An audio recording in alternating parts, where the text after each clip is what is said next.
إن الحمد لله نحمده ونستعينه ونستغفره ونعوذ بالله من شرور أنفسنا ومن سيئات أعمالنا من يهده الله فلا مضل له ومن يضلل فلا هادي له وأشهد أن لا إله إلا الله وحده لا شريك له وأشهد أن محمدا عبده ورسوله صلى الله عليه وعلى آله وأصحابه وسلم تسليما كثيرا يا أيها الذين آمنوا اتقوا الله حق تقاته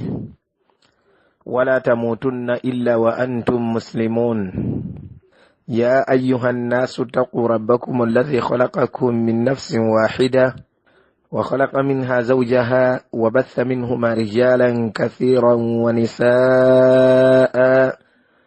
واتقوا الله الذي تساءلون به والأرحام إن الله كان عليكم رقيبا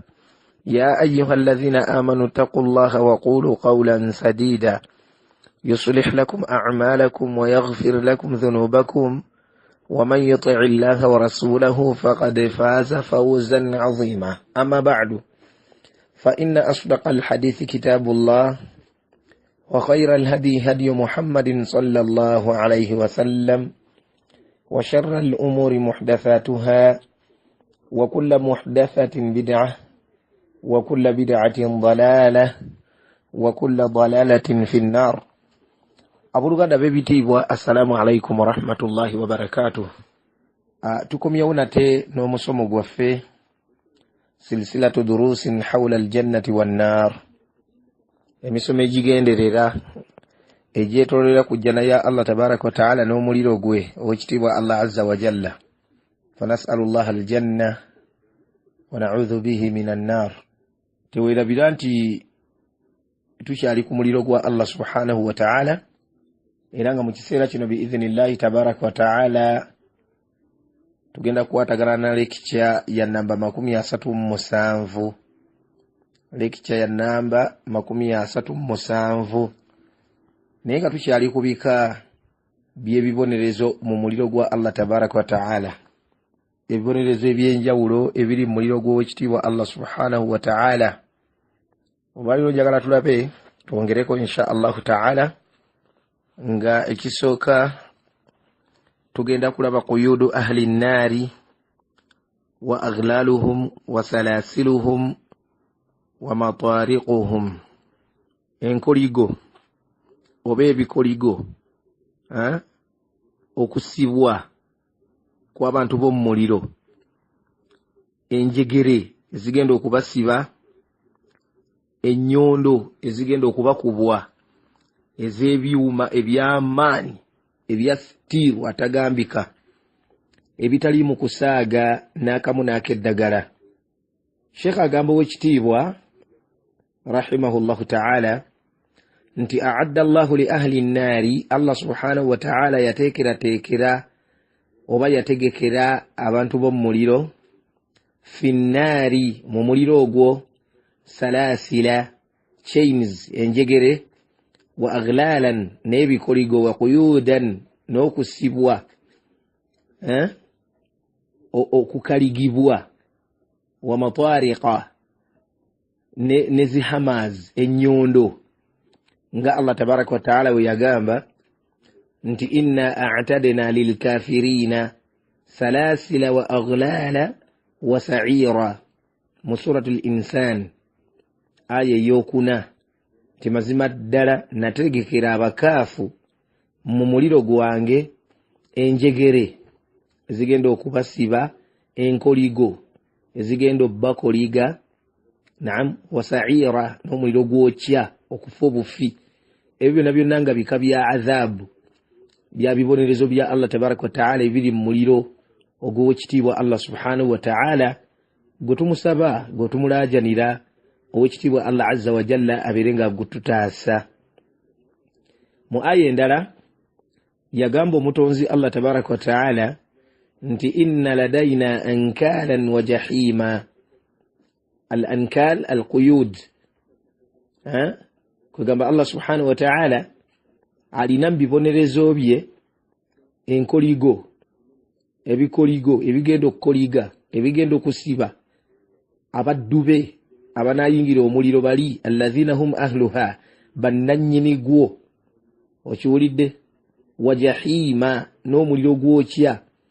ogw'amaanyi Allah subhanahu wa ta'ala gwe yabategekera wa ta'aman dha ghussa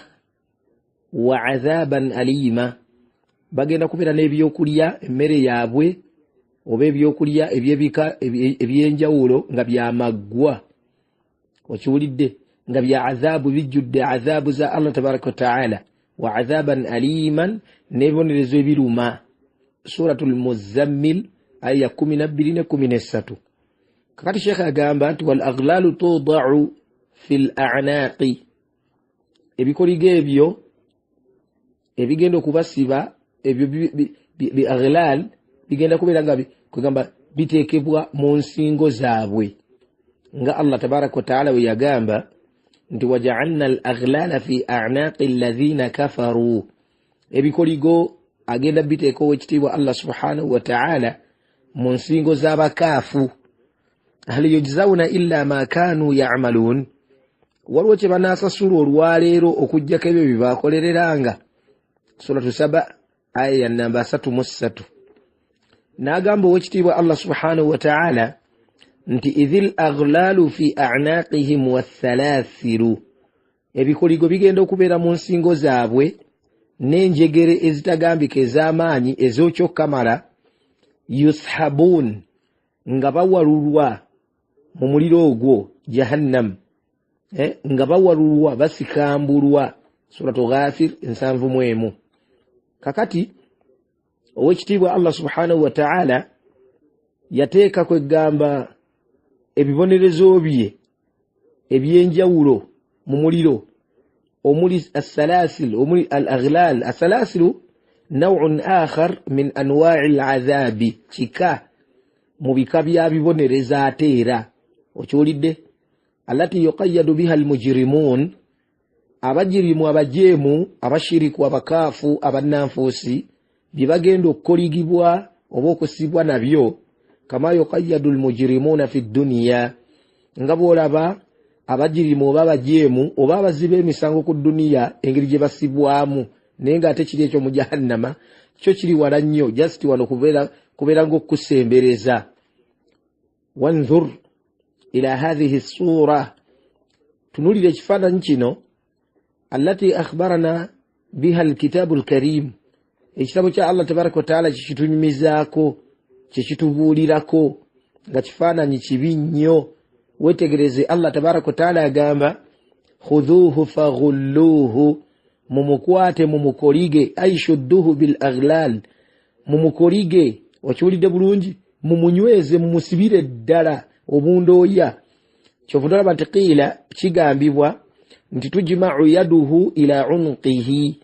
kwegamba omukono gwe gugenda kubeera nga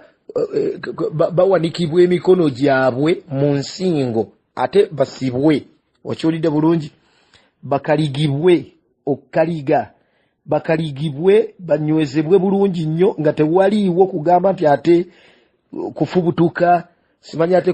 kwebuzaabuza nti badduka mu adhabu za Allah tabaraka wa ta'ala nedda kati Allah agamba nti khudhuhu faghulluhu mumukwate mumukalige thumma aljahima salluhu oluvannyuma muliro jahim mumuyingiza mumukasukoomwo thumma fi silsilatin dhar'uha 70 dhira'an faslukuhu oluvannyuma ziri enjegere owekitiibwa Allah tabaraka wa ta'ala zagamba nti kwegamba distance oba length okiwulidde obuwanvu bwazo 70 dhira'an zigenda kubeerako enzira 7 kakati mumuyingize eyo mu bika by'ebiboneza ebifaanaganako bwe bityo suratul haqqa aya ya 30 paka kwa 32 paka kwa 32 wa barakallahu fikum. Naam, agamba Sheikh wekitiibwa rahimahullah wa a'adda Allahu li ahli an-nari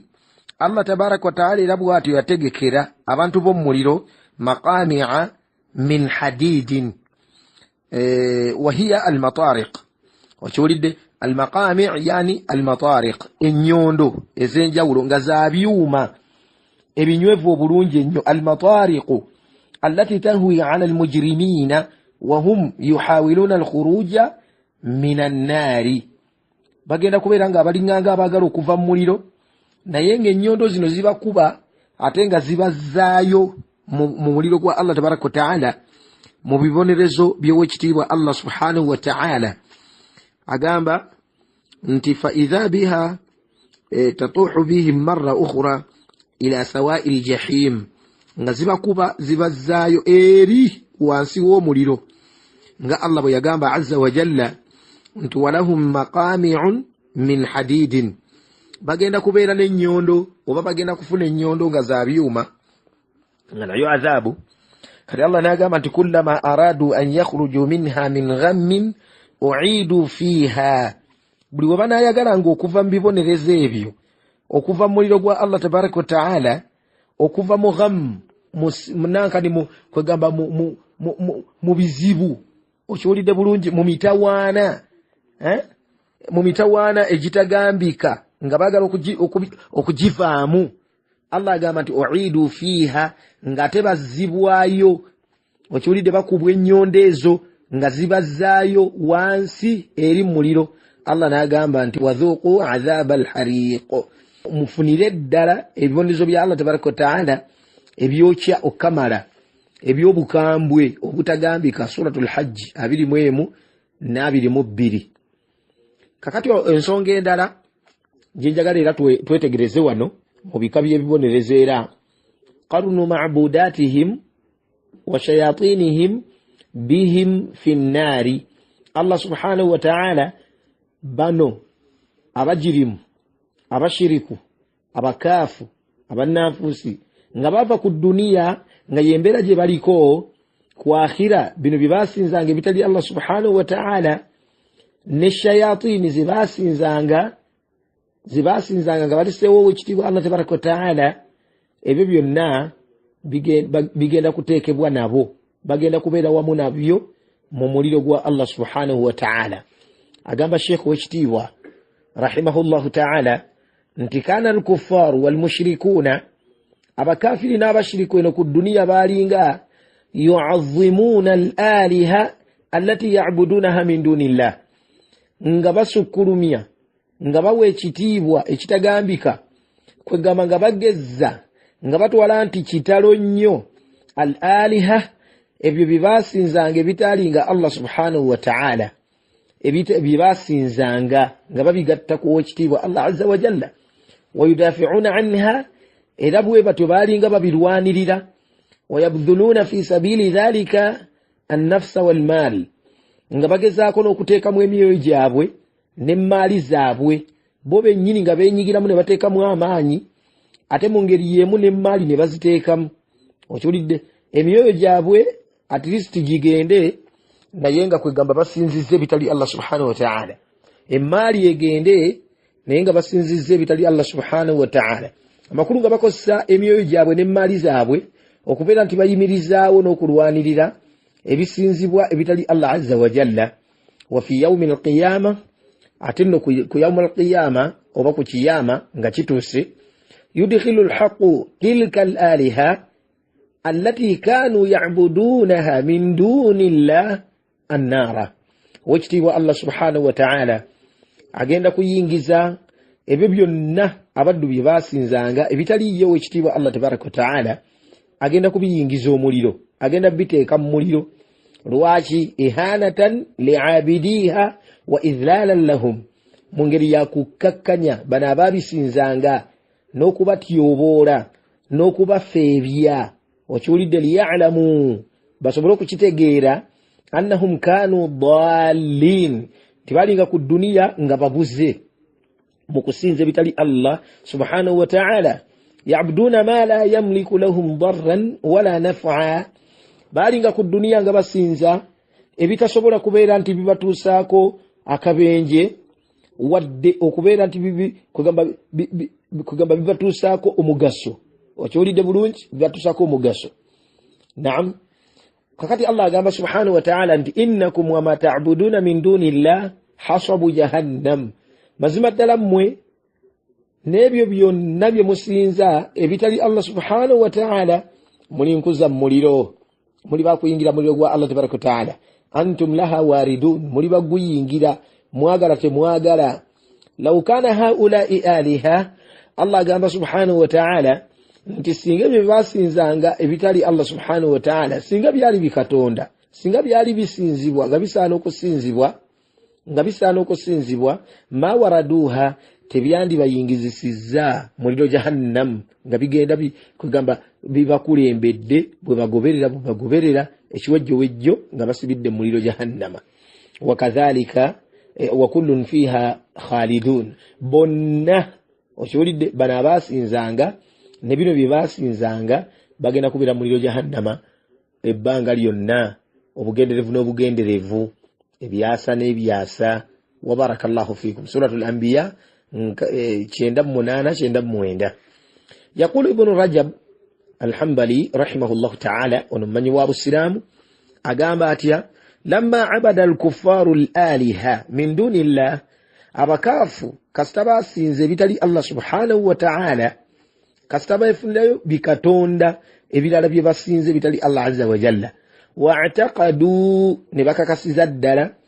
أنها تشفع لهم عند الله انتبي كما بياكبوا لرزا ما سقوا اجتبى الله تبارك وتعالى وتقربهم إليه نوكو بسيمبزا إلي الله عز وجل عوقبوا بأن جعلت معهم في النار الله سبحانه وتعالى يشمون يزشباتيكاكو كوكوبيرا أنتي يبيتيكا ngabigenda kubeera wamu nabo mu muliro gwa Allah tabaraka taala amakulu nti bonna bagenda kuyingira muliro yasinzanga ne kyebasinzanga oba ne kyeyasinzanga lwaki ihanatan lahum wa idhlala mu ngeri ya okubikkakkanya okiwulidde mu ngeri ya okubikkakkanya wa idhlalan n'okufeebya okutyoboola okulengezza okumalamu value nti mbutufu tebirina value n'akamu n'akeddagala okiwulidde wanikayatan lahum wa ghilala fi hasratihim wa nadamatihim n'okwongera okwejjusa okutagambika okiwulidde bulungi okusalwa loosi etagambika fa innal insana mazima ddala omuntu idha qurina fil azabi biman kana sababa azabihi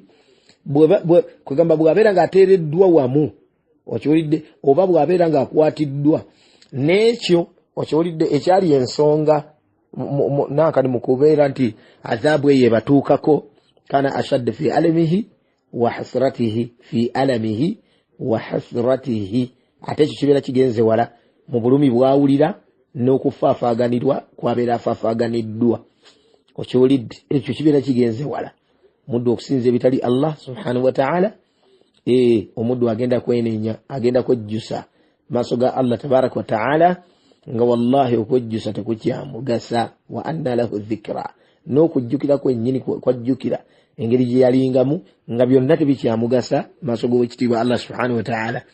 bw'aba ayagala okulongoosa alina kulongooseza wano okiwulidde alina kulongooseza wano naam wa min ajli dhalik n'olwekyo yuqdhafu fi yawmi alqiyama الشمس والقمر في النار الله عز وجل agenda kwata enjuba n'omuliro abisoseke muliro gwe owekitiibwa Allah subhanahu wa ta'ala liyakuna mimma tuqadu bihi an-nar bibeere mu ebyo bigenda okkumwa nabyo omuliro oba okkumisa omuliro tabuketa lidhalimina mu ngeri yakulaga okwejjusa okutagambika n'okubijjisa embeera eyo nti mbi gye baliko ey'okusinza ebitali Allah subhanahu wa ta'ala okiwulidde bulungi kakati abagirimu bonna abalyazaamaanya basobole okubeera nti bejjusa alladhina kanu ya'budunaha min dunillah abo abaabisinzanga nga balisa okusinza Allah tabaraka wa ta'ala kivuga nti mu hadithi nabbi yatugamba sallallahu alayhi wasallam nti ash-shamsu wal qamaru yukawwarani fi nnaari enjuba n'omwezi bigenda kuyingizibwa muliro bigenda kusonsekebwa mu muliro hadithi ntuufu barakallahu fikum Sheikh Albani yagiraga mu silsila as-sahiha yani silsilati al-ahadith madha as-sahiha wa barakallahu fikum wa kathara Allah min amthalikum na'am يقول القرطبي ومن يوفايت وقرطبي ومن تفسيري أقام رحمه الله تعالى وإنما yujma'ani fi jahannam mazima bigenda gattibwa byombiriri mu jahannama okyolidde li annahuma qad ubida min dunillah olw'ensonga nti byasinzibwa okyolidde abaddu babisinza abaddu basinza enjuba tukimanyi bulungi abaddu basinza omwezi tukimanyi bulungi lwaki barakallahu fikum agamba nti la takunu nnaaru adhaban lahuma naye wadde bigenda kuyingizibwa mu muliro gwa Allah tabaraka wa ta'ala enjuba n'omwezi saagala weerabire enjuba n'omwezi naye la takunu nnaaru adhaban lahuma omuliro gugenda kubanga si kibonerezo gye bali era nga tebawulira kwegamba nti kwegamba enjuba Mr. Njuba ono Mr. Mwezi okiwulidde wadde Allah subhanahu wa ta'ala abayingizza omuliro naye bagenda kubanga kwegamba tebawulira kwegamba adhabu oba kwokya kwa muliro kwegamba nga si adhabu eri enjuba era nga si adhabu eri omwezi n'akamu n'akeddagala nga bw'olaba ahjar Allah subhanahu wa ta'ala nga bwe yatugamba waquduha nnaasu walhijara enkuzo omuliro bantu n'amayinja kati nga bw'olaba amayinja gagenda kubeera mu muliro nga si adhabu gye gali wabula nidham eya Allah subhanahu wa ta'ala nidham bwatyo Allah azza wa jalla bwe yategeka wa barakallahu fikum ng'ebyokwongera okukuma byebyo wa innama yufalu dhalika bihima enjuba n'omwezi bigenda kukolebwa bwe bityo ziyadatan fi tabkiti lkafirina wa hasratihim mu ngeri ya kwongera kulaga okwejjusa kw'abakaafu kwe bagenda okwejjusa okubijjisa ekyo kye baakolanga hasratihim okufaafaaganirwa kwabwe loosi zaabwe okiwulidde hakaza qala ba'du ahli alilmi abamu ku bamanyi bwe batyo bagamba walihadha almaana n'olw'amakulu ago yuqranu alkuffaru bishayatinihim abakafiri bagenda kuteekebwa wamu ne sitaani zaabwe zibaasinzanga ebitali Allah subhanahu wa ta'ala ne balekawo Allah azza wa jalla ne bakwata ebitali ye ebinafu ennyo kati ekyo kigenda kubeera bwe kityo ow'ekitiibwa Allah subhanahu wa ta'ala agenda kubeeza wamu bano abaabisinza abakaafu abashiriku abaasinzanga ebitali Allah azza wa jalla nga bagatta wamu ne zisitaani ezo okiwulidde ze baasinzanga oba ezaabalagiranga okukaafuwalira ow'ekitiibwa Allah oba okumugattako ow'ekitiibwa Allah tabaraka wa ta'ala ekyo kigenda kubeera bwe kityo liyakuuna ashadda li'adhabihim ebyo bibeere nga biyambako okubeera nti masha Allah kwegamba adhabu okiwulidde adhabu kwegamba zibeera nga ate ashad nga zeeyongera nga z'amaanyi okiwulidde bulungi ekyo kakyokka ekyokubabeeza awamu yasinza ne kino kye yasinza eriyo ka adhabu okiwulidde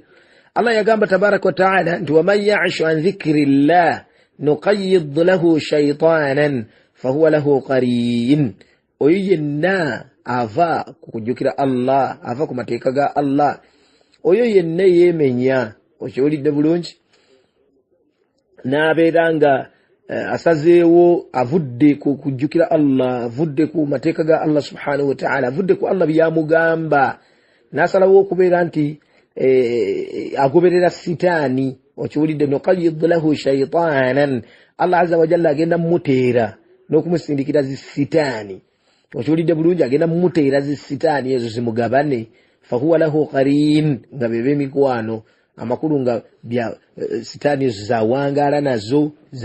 zakola nazo programu zizonna emikolo ng'egyo anti zimusomera bukafiri ono ye tamanyi miskini Allah agamba nti wa innahum la yasudduna ani sabili wa yahsabuna annahum muhtadun baziiza mu kkubo lya Allah subhanahu wa ta'ala ne bateekamu jiji okiwulidde oba amajiji lwaki okiwulidde bava ku kkubo lya Allah tabaraka wa ta'ala eggolokofu nga bo balowooza nti bali ku bulungamu barakallahu fikum wa jazakumullahu khairan wa kathara Allah min amthalikum kakati Allah agamba nti hatta idha jaana qala ya layta bayni wa baynak bu'da al-mashriqayn